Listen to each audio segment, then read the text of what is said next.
Russian forces cut off Ukrainian supplies near Pokrovsk, Mirnograd, destroying around 50 units of NATO and Ukrainian equipment.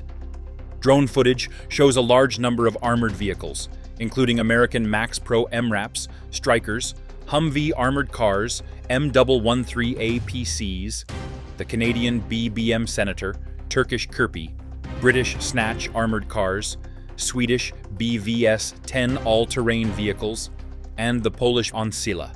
Several Ukrainian-made combat vehicles, such as the Novator, Kozak, and others, were also identified. Most of these vehicles were destroyed by FPV drones. It should be noted that these are primarily troop carriers used for replenishment and logistical purposes. This loss of armor is a significant setback for Ukrainian forces, as their supply chain relies heavily on foreign aid.